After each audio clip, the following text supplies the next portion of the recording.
In today's show, Adam Silver wants to fix the tanking epidemic. I'm not even sure it exists. Plus, NBA expansion is coming to a city near you. Maybe. Welcome to Locked On Blazers. Let's get into it.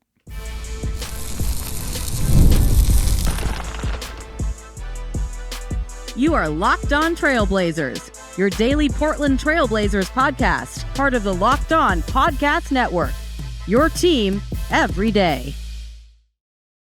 What's up, world? It's your past first point guard and Trailblazers reporter, Mike Richmond. You're listening to another episode of Locked On Blazers, part of the Locked On Podcast Network, available wherever you get podcasts and also on YouTube. Thanks for making this show your first listen, coming at you each and every weekday, Monday through Friday. So make it a part of your daily routine. Make it your first listen. Tell your friends to do the same. Locked On Blazers, your team every day.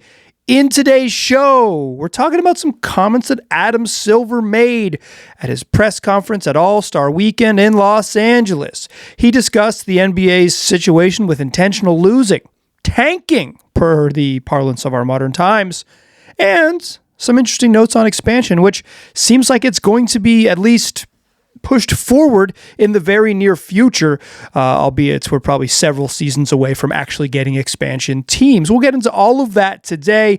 Plus, I want to share my preferred plan to alter the incentives for teams that are trying to rebuild through the draft. It is, yes, indeed, a tanking fix. In an era, in a 10-day stretch where every person who has a podcast has offered a tanking fix, so why not throw my hat in the ring with my preferred method that I've shared in the past, but tweaked a little bit for the future? Let's start with tanking, though. Adam Silver spoke for about half hour to assembled media in Los Angeles at the Intuit Dome in Inglewood, California, over the weekend on Saturday, prior to All-Star Saturday night. Addressed a variety of topics, some a little more in-depth than others. Touched on NBA's expansion to the NBA Euro League. Very briefly on the NBA's investigation of Kawhi Leonard, the Los Angeles Clippers, and aspiration. A little bit about the WNBA lockout, but a lot about tanking and creating parity in the league, as well as the future of expansion. But tanking seems to be on everyone's mind because he had just fined, Adam Silver in the league office, had just fined the Utah Jazz $500,000 and the Pacers another $100,000. And there seems to be a widely held perception that tanking is as bad as it's ever been. And Adam Silver at least seems to share that belief. He said, among other things, and I'm quoting here directly, "It's so clear that the incentives are misaligned," and quote, that the behavior is worse than in years past. Fans, in some cases, Silver said, are rooting for their teams to be bad to improve draft choices. And that's where I would stop this. I think that a system that is set up to encourage team to lose is backwards. I think it is a broken incentive structure. I think that the optics from the outside of teams actively trying to lose, and now it started like in February, is not particularly good. But for like the diehard fans, for like you, dear listener, who's listening to this podcast, like for the folks who really are into this stuff, I don't think tanking really I think fans get it, and to the point where, I covered the Blazers during 2 full seasons and really parts of 3 that they were actively losing on purpose. And, while it was a little bit draining to root for a team that had that was not interested in winning the games on the court, the selling actual hope to the fan base, I felt like was a little bit easier for a lot of people to kind of stomach than a chase to be mediocre, which happened the following season. I don't think it's broadly speaking, I think more people want their team to win, but I think the true diehards would rather you sell hope than sell then chase the middle. That's anecdotally speaking, and certainly anyone could have their own unique experiences. But Silver seems hell-bent on fixing this perception. My understanding of this perception or understanding of this problem is that it's probably just messing up the count. And by that, I mean, the league is so deeply involved with the sort of sports gambling market, and sports and are just deeply entwined with it, period, right? Including this podcast. That teams that are become so mysterious in there, who's going to play and for how long. The sort of like the player prop games become impossible. Gambling on the teams and like betting point spreads becomes very challenging. There's just a lot less money, and when you mess with the money, then teams start to see. I think that is certainly a driver here, and I think like general embarrassment that the league just like, hey, why are 6 teams like just totally actively trying to lose? It's just the optics are bad, and when the optics get bad, when the NBA has been embarrassed, like they did with the process Sixers, they often are forced to change the rules. Since the middle 80s when the lottery system was introduced, they've tweaked it 5 or 6 times, including most recently in 2013. So, certainly shortly after that, 2019. So perhaps we're in line for another tweaking here. And Silver, when asked about sort of creating parity in the league, which I think the league has tons of parity. I didn't even understand the basis of that particular question, but creating this sort of perception of parity maybe is a better way to phrase that question, is that he went a little bit further. He said, like, ultimately, Silver, I'm quoting Adam Silver here, he says, you think you need ultimately, we need a system to fairly distribute players. I think it's in the players' interest as well as the teams that you have a level of parity around the league. There's only so many jobs and so many cities, but we've got to look at some fresh thinking here. What we're seeing right now is not working. There's no question about it. Yes, is there more I can do? Have I attempted not only to respond to behavior we've seen, but send a clear message that we're going to be scrutinizing everything we see going forward? Absolutely. And later, when asked about, like, would punishments change, Silver said, everything would be on the table, including perhaps punishing draft picks for this type of heinous behavior. I'll say good for the Blazers that these more stringent rules were not being bandied about when they were actively losing games and making up injuries left and right during the end of the Damian Lillard era and beyond, but particularly at the end of that Damian Lillard era in 2022 and 2023. When they were like actively losing on purpose, like very, very blatantly in front of our eyes, they're lucky that the league wasn't cracking down on it then. Here's what I think about this sort of in general. One, as I mentioned, I don't think diehard fans really see this as that big of a deal. And I think that doing the right thing in a broken system should be, you celebrate good strategy, right? If you're a true dork fan like me, it's like, hey, you got to do what you got to do. But what I would like to see is like the incentives be changed, but not in the many dumb ways that have been proposed. There's been an idea floated by Shams Charania that the league's considering, creating a lottery tournament. The lottery tournament is a television event, and boy, would it have some massive tanking implications if all you had to do was win a tournament in order to get the number 1 overall pick. Can you imagine the teams that were kind of at the lower end of the playoffs, who didn't really have a chance to make the finals realistically, but did have a chance to beat almost every team below them, just tanking their faces off to make that tournament? I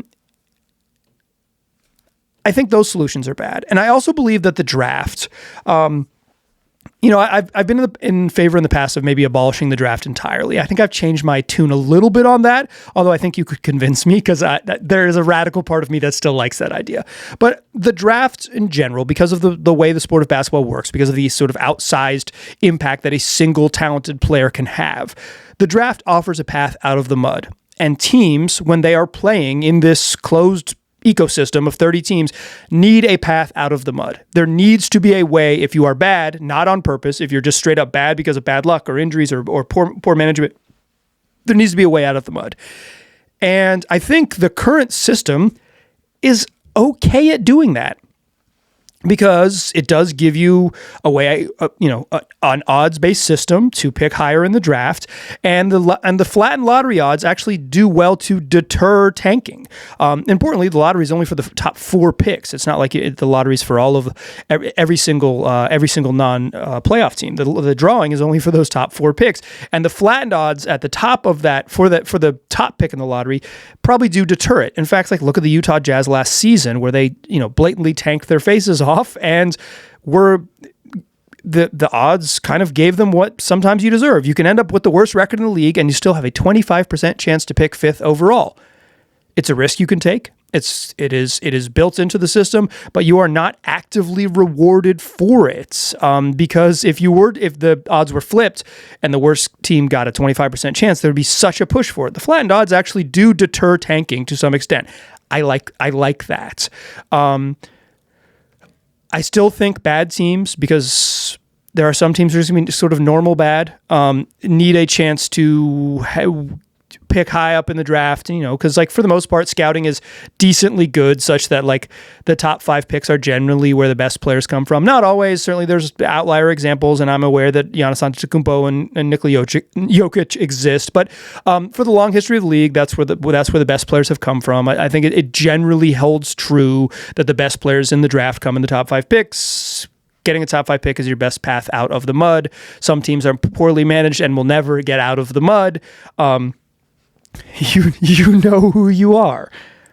But I have a preferred plan that I have floated in the past. But with the help of my dear listeners who are on the Everydayer Discord chatting with me about the Blazers and who've joined the Everydayer Club, I think I've seen that my preferred plan has some flaws. I want to talk about that plan, which is still draft related, and the flaws inherent in it, and some other solutions we've seen across sports that could be adapted to some extent to fix my preferred plan, as introduced by a former guest on this program, Keith Parrish. Join me in the second segment. That's what we'll talk about. First, though, I want to tell you about FanDuel. You ever wanted to experience the NBA Finals live and in person? FanDuel is giving you the chance to turn that dream into a reality with their NBA sweepstakes. Here's how it works. Use your profit boost on any NBA future, and you'll automatically be entered for a shot to win an NBA Finals trip for 2. That's right. Flight, tickets, the whole experience. So if you're already looking at the futures board in the FanDuel app and thinking about which teams might be able to make a deep run in the playoffs, this is the time to lock it in. So whether you're going to pick a team to win the championship or just win a conference title and advance to the finals, or some other futures bet that's out there on the board for you, if you do it now, not only can you get your cash if you win, but you could also, if you are victorious, you could be headed to the NBA Finals. Visit FanDuel.com to get started. Use your profit boost on an NBA future and get entered for your chance to win a trip to the NBA Finals. Play your game with FanDuel, the official sports betting partner of the NBA. Today's program is also brought to you by Quo. It's a new year. Got new systems, and this is the time that you may be looking at the messier parts of how you run your business and think, there has got to be a better way, and there is. Streamlining your communications is one of the quickest upgrades you can make. That's why today's episode is brought to you by Quo, spelled Q-U-O, the smarter way to run your business communications, because when your team is reachable, organized, and communicating in one place, you're not just working cleaner, you're creating more opportunities to connect with customers. Your whole team can call and text from one shared business number so nothing gets missed. That's how Quo makes things simple. Plus, everyone sees the full conversation thread, which makes replies faster and more personal. It works right from your computer. It also works from your phone, and you can even keep your existing number. Everybody's on the same page. Everybody's connected. It's no surprise that Quo is the #1 rated business phone system on G2, trusted by more than 90,000 businesses, from solo operators to growing teams. Make this the year where no opportunity and no customer slips away. Try Quo for free. Plus, get 20% off your first 6 months when you go to quo.com/LockedOnNBA. That's QUO.com/LockedOnNBA. Quo, no missed calls, no missed customers. All right. Thanks for making this show your first listen. If you're living that everyday lifestyle, go join the Locked On Everydayer Club. You get an ad-free version of this podcast. It's Locked On Blazers with no interruptions in a audio feed with no ads, plus access to the members-only Discord where you can chop it up with me and your fellow Blazer fans. $5 a month, $50 a year, and you can find out more in the show notes for this episode, lockedonblazers.supercast.com. Thanks to the Discord where I'm in there chatting it up. One of the members, one of the everydayers over there on the Discord, Val. Shout out to you, Val. I appreciate the help. Help me calculate my preferred plan for fixing the tanking epidemic, the tanking challenge that the league currently faces. They don't probably face it. They currently face a challenge. Here's my solution. I've floated this in the past. If you're a longtime listener, you know about it. Many of you have said, hey, didn't you have a solution for this? I got a bunch of emails about it. In fact, I've gotten many, many emails, small dozens, maybe a dozen total, quite frankly. Let me tell the truth. I'm not getting 35 emails about tanking. I've got 11 or 14 emails about it, but a fair number over the last couple weeks about preferred plans and how to solve it and all these opportunities. I don't love any solution that still rewards losing. And my preferred plan, to longtime listeners will remember, was introduced on the show by Keith Parrish.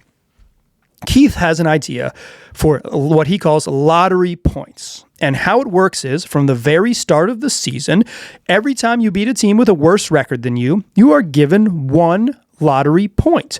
That lottery point is then tallied up, and then the odds, as they're currently distributed in the lottery format, are doled out based on the number of points you have accrued. So Val in the Discord helped me calculate the last 3 years of lottery points and how that would impact the odds based on final standings. And I think it helped me find a few things that were interesting. Shout out to Val. It's because I would have done it literally by hand and it would have taken a long time. But I think the system in and of itself, which says like, hey, if you beat a team with a better record than you get one lottery point. Once you get that one lottery point, at the end of the year, whoever has the most lottery points gets the best odds, and then you go through 14, and then you still pull lottery balls just like you would. The lottery still exists. It's just for the top 4. Same lottery system, except the order of the lottery and the odds in the lottery are determined by how many times throughout the season you beat a team with a better record than you. That means that every time you go play a basketball game, you are incentivized to win. Because if you're playing a team that's worse than you, you are both incentivized to win to get a lottery point and to prevent them from getting a lottery point. And if you're playing a team that's better than you, that's how you get a lottery point, right? If you're playing a team that's worse than you, you're preventing them from getting a point. Playing a team that's better than you, you're trying to get a point, right? Like it's, you're chasing it down. I will say then, from doing the math, this system does seem to reward the teams that are just on the edge of the playoffs a lot.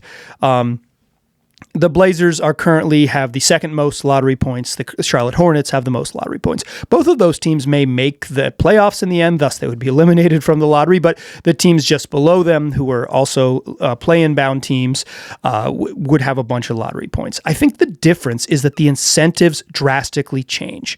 As it is currently structured, the Hornets, Trailblazers, and Pacers have the strongest odds to have the strongest odds, or have the most lottery points, and will get the best odds. It's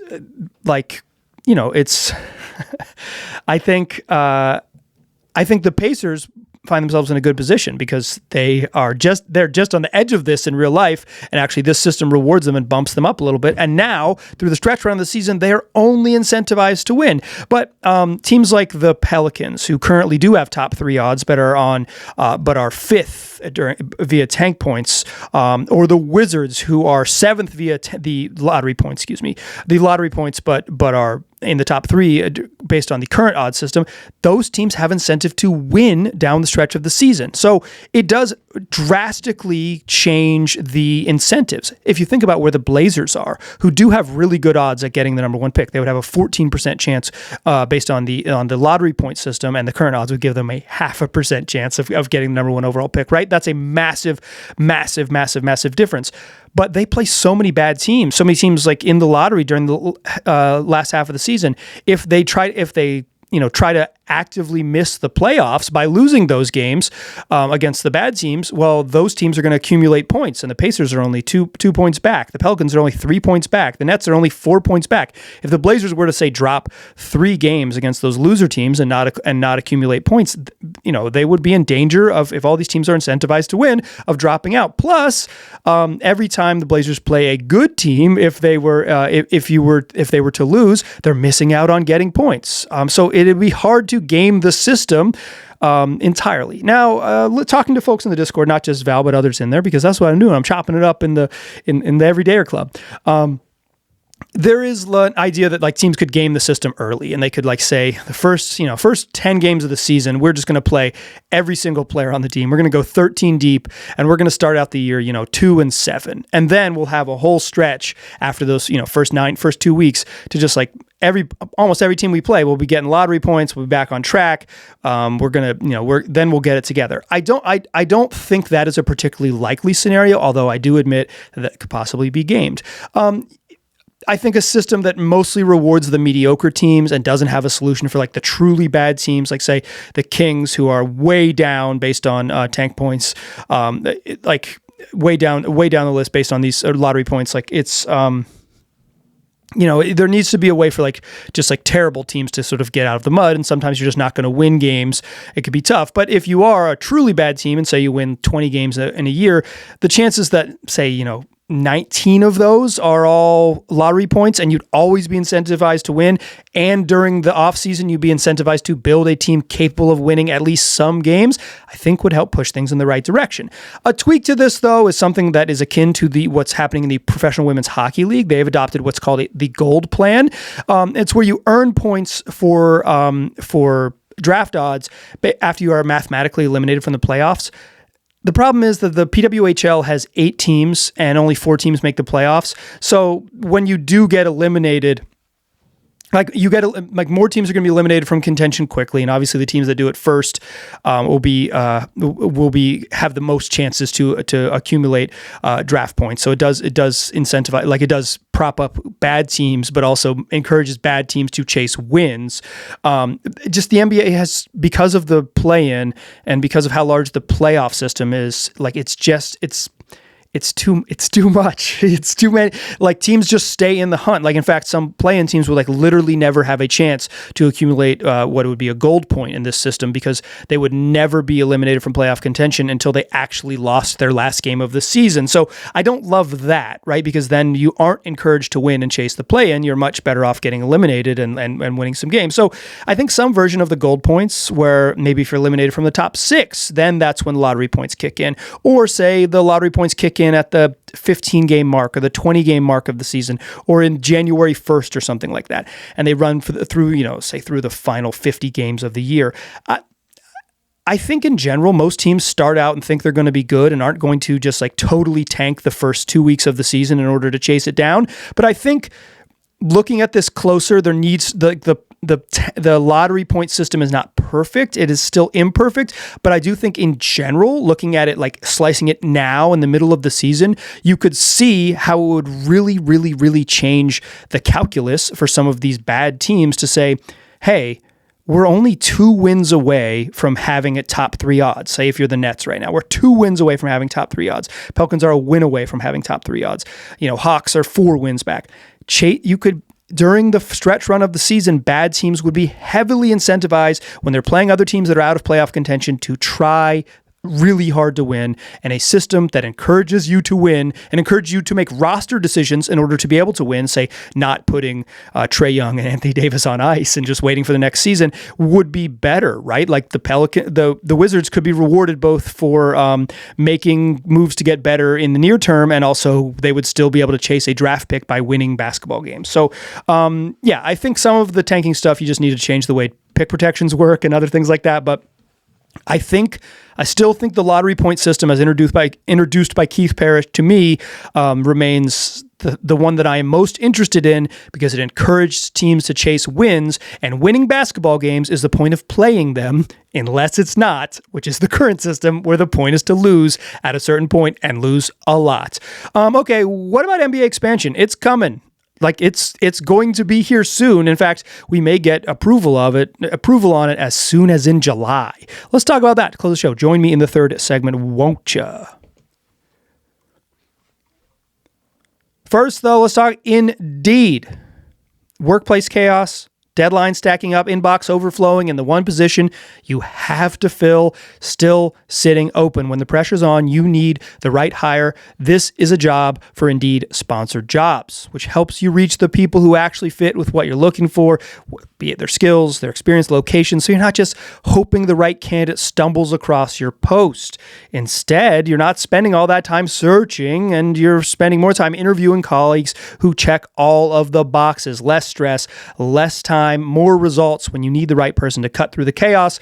This is a job for Indeed sponsored jobs. And here's a stat that says it all. In the minute I'm going to be talking to you during this ad, companies like yours have made 27 hires on Indeed, according to Indeed data worldwide. So if you're hiring, spend less time searching and more time interviewing candidates who check all your boxes with Indeed sponsored jobs. Listeners to my show will get $75 sponsored job credit to help get your job the premium status it deserves at Indeed.com/podcast. Just go to Indeed.com/podcast right now and support my show by saying you heard about it. You heard about Indeed on this podcast. Indeed.com/podcast. Terms and conditions apply. Need to hire. This is a job for Indeed sponsored jobs.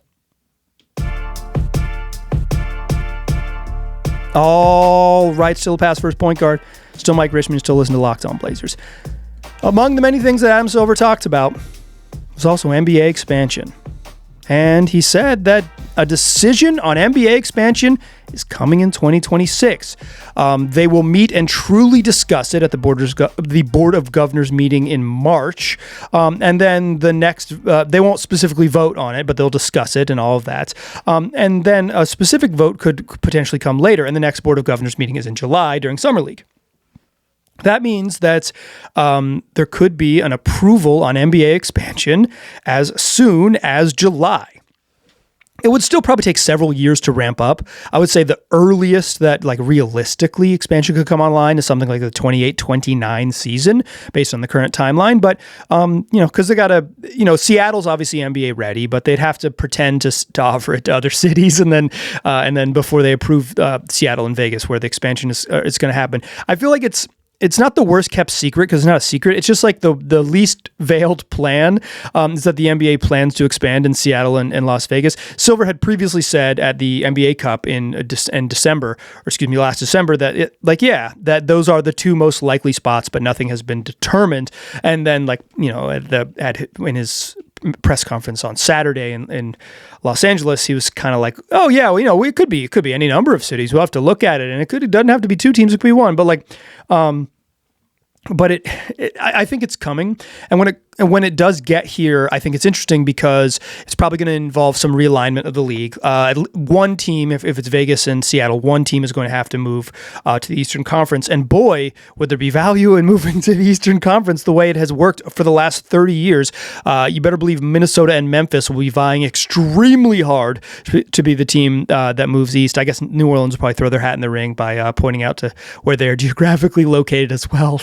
Point to how the Mississippi River works and what east and west mean. But I think that it would be fun to have the Sonics back. It'd be fun to have the I-5 rivalry back. It would be fun to it would be to have local teams within driving distance. But the other thing that was mentioned during that question was he answers that question and the way it works at these press conferences, the questions are because you're only going to get one shot at it and you don't really get to follow up for the most part. So you ask a question in three parts, and Silver tries his best to give you those three parts. And so one of the questions that was asked, I believe it was Vinny Goodwill of ESPN, but it was is relocation on the table? And after Silver finishes discussing the sort of timeline for expansion decision making, he also said, "Oh yeah, and relocation is not on the table right now." And I think for Blazer fans, they said, "Yeah, that's right. We're not relocating. He said it. Take that." Local newspaper columnists or whatever. But just kidding. Bill's a guest on the show. People are allowed to have differing opinions. It's not my read on the situation, but it certainly can be someone else's. You could look at the same evidence and read it differently, I guess. But it used to be in America, it used to be normal to disagree, and now there is real danger. There's real danger in it. It's another curse of modernity. But I think when Silver says relocation is not on the table right now, the heaviest lifting there is the last two words, right now. The Memphis Grizzlies have a lease at the stadium that expires in 2029. The Portland Trailblazers have a lease with the city for the land. I don't know how Memphis is structured, but I assume it's the land as well. But a lease with the city that expires in Portland in 2030. Every time the Pelicans do poorly, which is pretty much every time the Pelicans exist, people think about, they got to get them out of New Orleans. They can't sell tickets. It's a mess. They have terrible owners, blah, blah, blah. But what Silver is saying is like, I guess I think Memphis and New Orleans are the more sort of nationally speculated that they would leave their current locales, as opposed to right here in town, where we're thinking about it more acutely maybe than what the national audience is. But they're not going to break a lease to uproot the Blazers. If the math remains the math, Tom Dundon, before he takes over, the Trailblazers as an entity are going to try to get $600 million of public money promised to them in the future to renovate the Moda Center and the surrounding areas.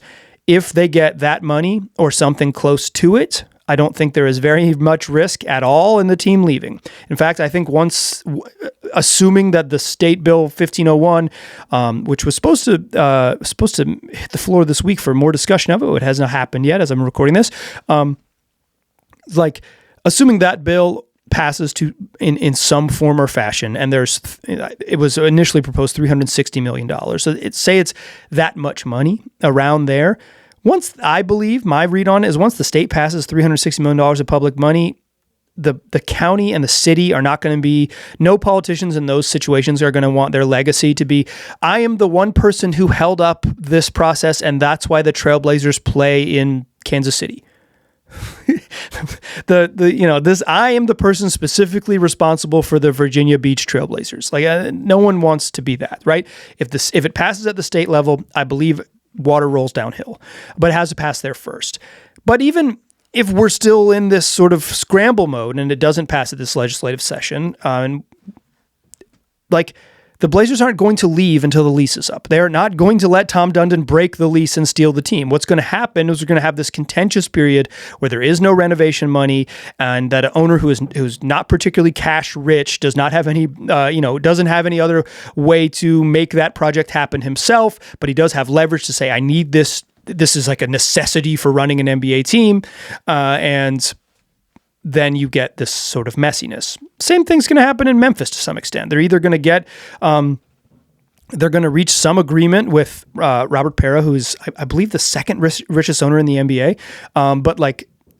Or Memphis is going to come up against it with this 2029 looming deadline. Relocation's not going to come up until these deadlines approach. Relocation for the Blazers is not on the table until 2030, but relocation could potentially be on the table then if all of the other stuff that we've covered at length on this show don't happen. The public money for renovating the stadium remains the sticking point. The timeline of the lease remains the timeline of the lease, which is with the city and the Portland Trailblazers until 2030. That's what you need to know. That's your expansion talks. That's your relocation talks. And that's your show for today. Come back for tomorrow's show. That's what we do 5 days a week, wherever you get podcasts, also on YouTube. Go join the Everydayer Club. You can chop it up with me, and you can help me make the show by telling me I have a bad system and doing some math to prove it. And then we'll go back and forth. This is a great place. It's a great place to talk hoops. Check the link in the show notes. Tell your friends about the program. I appreciate you listening. I will talk to you soon.